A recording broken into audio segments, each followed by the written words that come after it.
Madame l'ambassadeur d'Israël à Paris, Madame la présidente de l'Académie des sciences israéliennes, Messieurs les présidents du Weizmann et du Technion, chers amis, et Messieurs les mécènes. Et puis maintenant, cette journée est en fait dédiée aux rencontres entre les prix Nobel ou les médailles Fields et les jeunes. So science is universal. This is well known. But it's an equilibrium to make science between competition and collaboration. Competition to be, this is the case of the prize winner, and collaboration because it's impossible to do something in science alone. And our work, the work that we have done with the Israeli scientists is very good. And for the cross season between France and Israel, we decide with the Israel embassy, with the Academy of Science of Israel and Technion and Weizmann to make this day today. A day which is a dialogue between the young and the prize winner. So they have prepared some questions, very interesting questions. I read all your questions. And one of these questions, but I don't want to disturb and to say what you will say to after that, but one question which is I found very interesting is, does it exist an absolute truth? So I don't know if you have this question, how you will answer this question. So now I think that it's time to start, and I give the floor to the President of the Academy. Thank you very much.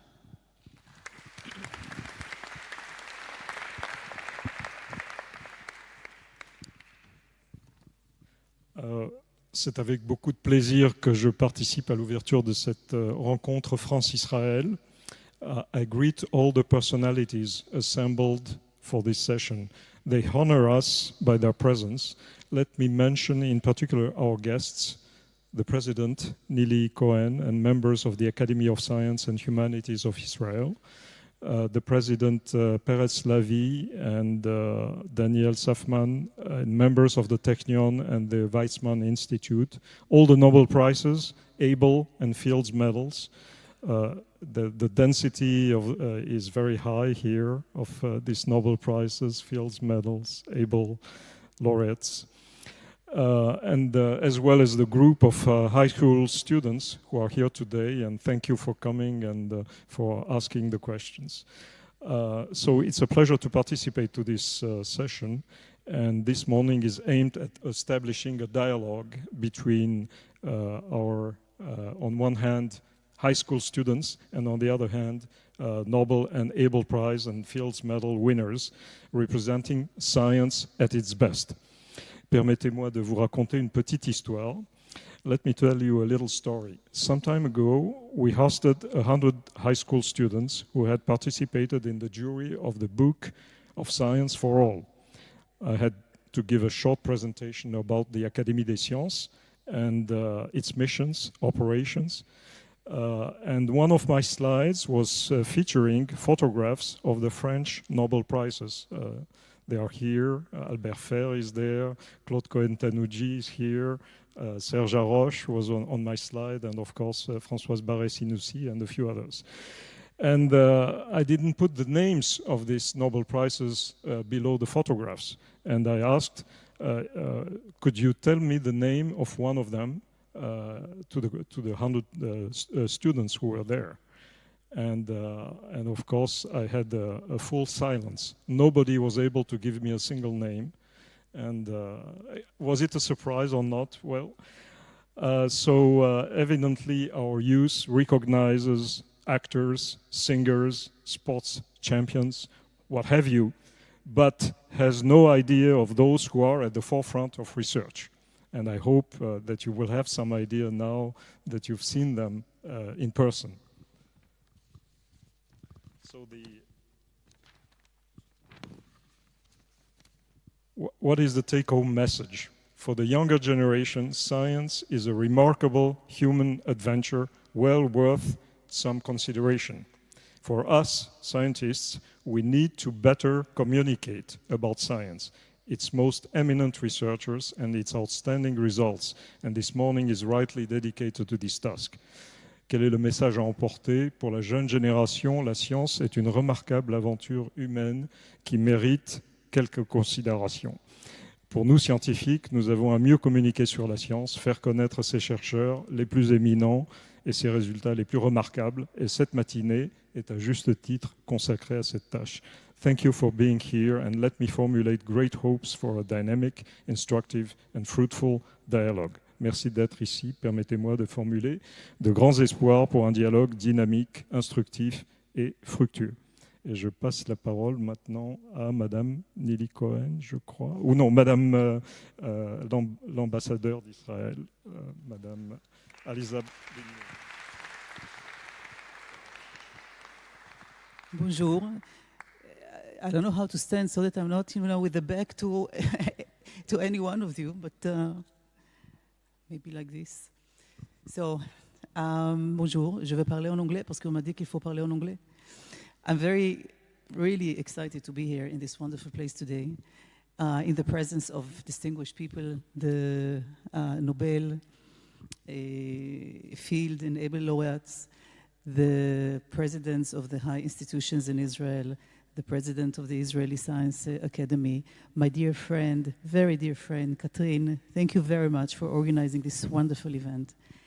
Professors, the rector of Paris, Cher Muriel, and hope I didn't forget anyone.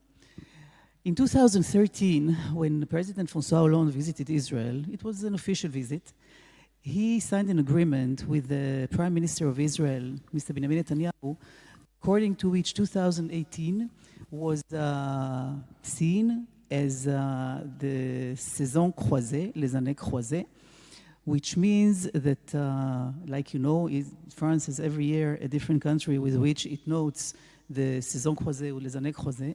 And since today we celebrate our 70th anniversary, they decided that in 2018 it will be Israel that, with which France is going to note the saison croisée.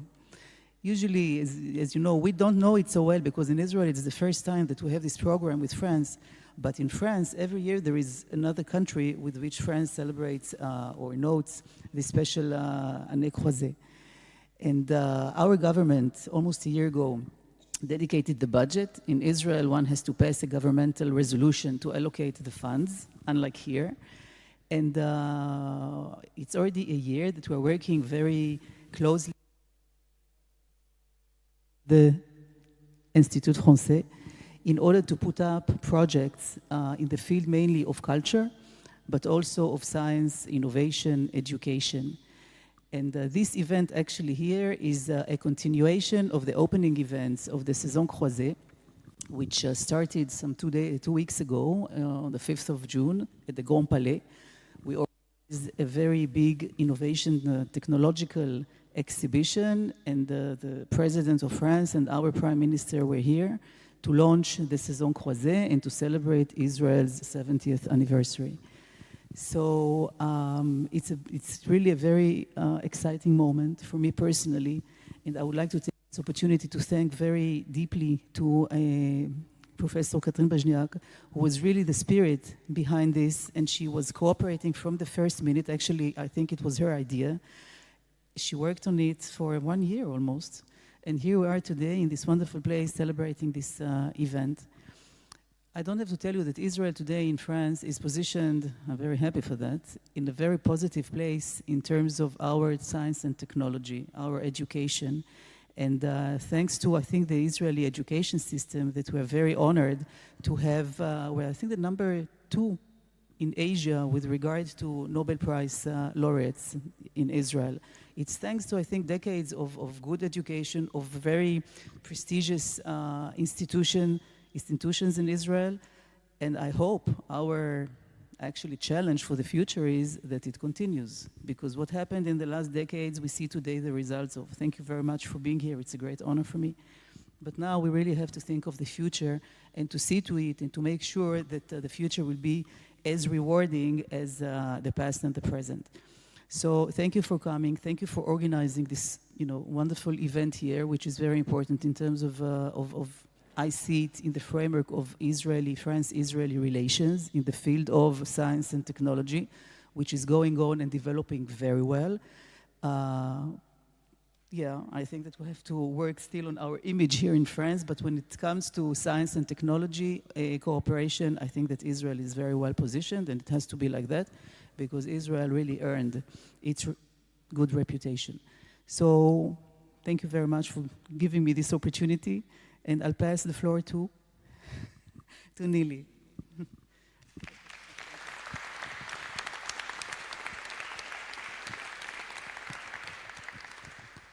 Chers amis, je suis excitée et heureuse d'être ici et de célébrer avec vous à l'Académie des sciences les 70 ans de l'État d'Israël.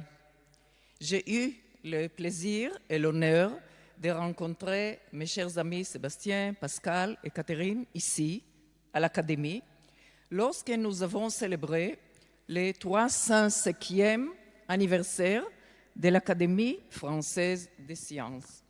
Ma chère amie, Catherine, a accepté notre invitation et a visité l'Académie israélienne à Jérusalem, où nous avons décidé de poursuivre la coopération scientifique entre les deux académies. Et voici le premier fruit de la visite.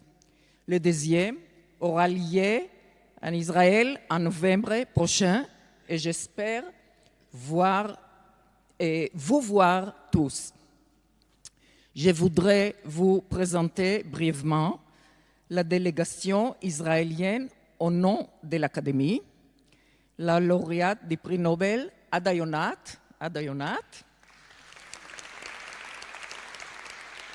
le lauréat du prix Nobel Aaron Chechanover, Israël Ouman,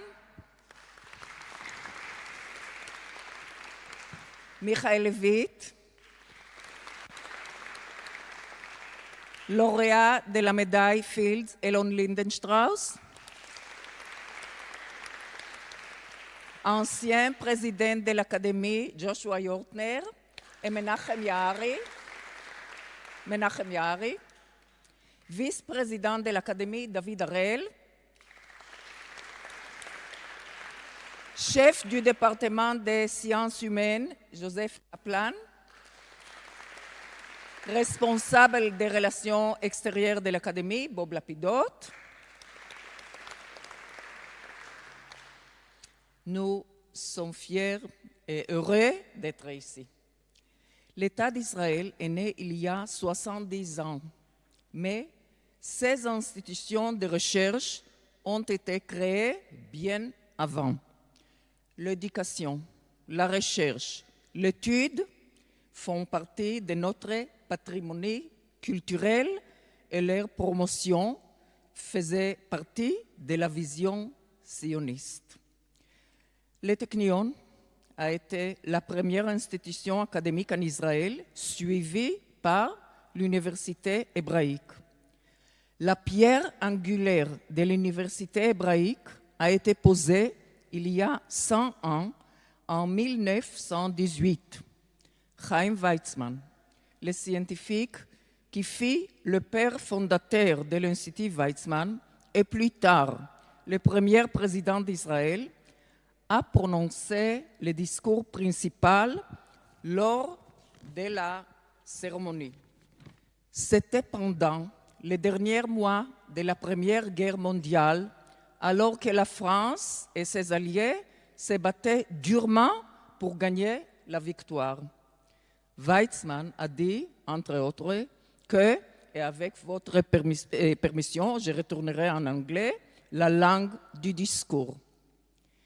It seems at first sight paradoxical that a land with so sparse a population should begin by creating a center of spiritual and cultural, intellectual development, but it is no paradox for those who know us. We know that when the mind is given fullest play, it will coincide with the fulfillment of our material needs. The sages of Babylon and Jerusalem, Maimonides and the glass polisher of Amsterdam, Heinrich Hertz and Paul Ehrlich are some of the important links in the long, unbroken chain of intellectual development.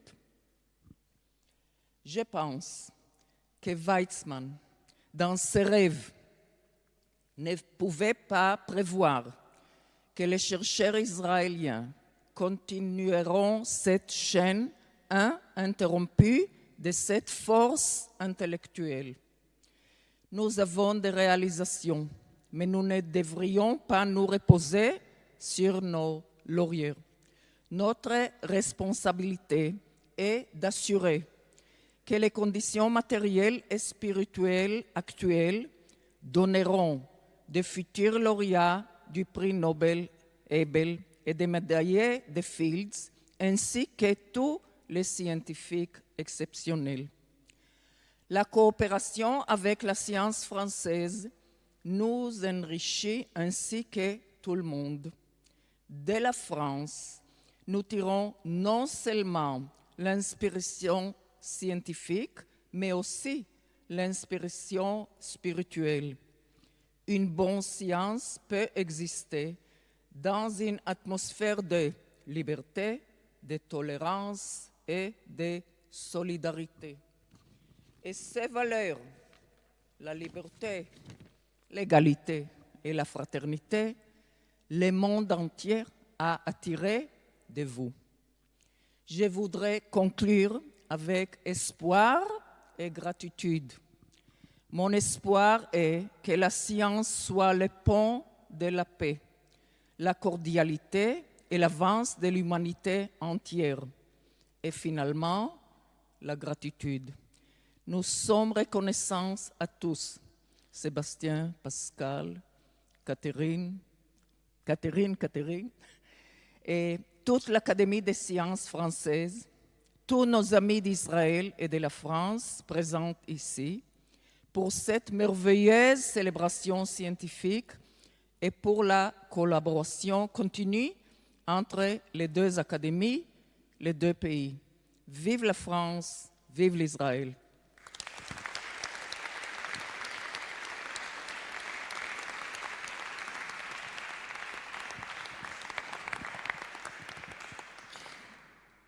Thank you, Neely. My name is Peretz Lavi. I am the president of the Technion, Israel Institute of Technology, for the last 9 years. First, I would like to thank the presidents of the academies, Catherine and Neely, for the initiative, Your Excellency, the ambassador, and all of you for being here. I'd like to continue the line that Neely started. We are here at the Citadel of Science. I was very excited yesterday to visit the library, which is unique. Nobody can compare with an institute that has 350 years of history. But the idea to have a school, a university in Ottoman Palestine was made in 1901. And in fact, many years before the state was established in 1948, we had not only 3 universities, the Technion, the Hebrew University, and the Weizmann Institute. We had also a theater, the Abima, the National Theater, in 1928, and we had also a Philharmonic Orchestra in 1936, with Toscanini conducting the first concert. So many years before the state was established, culture and science were at the core of what will be Israel. And this is, I think, shared with the French. So both of us have history. You have 350 years. We have about 120. We are delighted to be here. This is a very exciting meeting, and I'm sure the students will come wiser and knowledgeable. Thank you very much.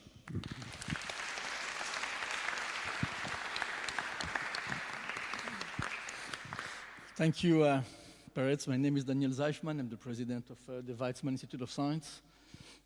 Je parle français également. Je prendrai une demi-minute pour remercier nos amis les académiciens pour nous recevoir ici dans ce temple de la science. Ce n'est pas toujours adapté de parler de temple et de science en même temps. Mais vraiment, je voudrais vous remercier. Je voudrais aussi remercier Nelly Cohen, l'ambassadrice d'Israël, et tous nos amis qui sont venus d'Israël et de France pour nous recevoir ici. Let me switch to English because I guess not everyone speaks the language of French. When I come to this place, I have to admit that the first thing I've been thinking about is the famous sentence that the previous director of Fermilab. Fermilab is one of the main high-energy physics laboratories in the United States located close to Chicago. Establish such a lab, it cost hundreds of millions of dollars to the US government, and that lab is doing very fundamental research in particle physics. And when the director of the lab was asked, why does the US government need to spend hundreds of fundamental physics and to find new particles, and does it help the United States to defend itself against its enemy? The director of the laboratory said, I have no idea if this laboratory and the type of research we're doing is going to help the United States to defend itself against its enemy, but it will give him something, it will give the United States something to defend. And so when I look at this place, I think it gives France the right to defend itself, because that's an amazing place, a huge of history, a lot of culture, which I think is quite unique in the world. Let me say a few words about cooperation and collaboration. Since this is Saison Croisée, cooperation is the nature, or science, if you want, within its nature as cooperation in it. It has to be done this way for many reasons. There are the trivial reasons, which are the fact that we don't know everything, each of us, and we need to have colleagues to talk to, and not the whole wisdom is located in one place, and that seems to be a trivial issue. But there's another issue, and I think this is another one which can be really, we can feel it here today. It's the fact that while the result of science is cultureless, in the sense that the solution of an equation in Paris or in Tel Aviv or in Jerusalem are the same solutions. And if someone develops a drug somewhere in the world, it will cure diseases to everyone on this planet. There's just no religion, no nationalities, no beliefs behind these things, behind the results of science. Every one of us as a scientist have his own set of, I would say, values and cultures, language, beliefs, and everything. It's a very interesting adventure to start from human beings who have their own cultures, their own languages, live in different countries, they've been grown up in different ways, and end up with a product which is totally transparent, international, and universal. There are not many things we as human beings can do this way. By the way, another one is actually happening right now, today, in Russia. That's football. That's also very international, though it's a little simpler than science. You only need to count 1, 2, 3, and up to there, you know, is winning. Usually in science, it's a bit more difficult. But what I'd like to tell to the young generation is, go on it. Be a scientist, and I'll tell you why. First of all, it is a job that you will never be replaced by anyone else. Everyone today is talking about artificial intelligence. I don't think this will be replacing the scientists you see around this place, at least not in the near future. And the second thing is, being a scientist is like being a magician. There's only one, well, there's at least one major difference. In science, there are no lies. Thank you very much.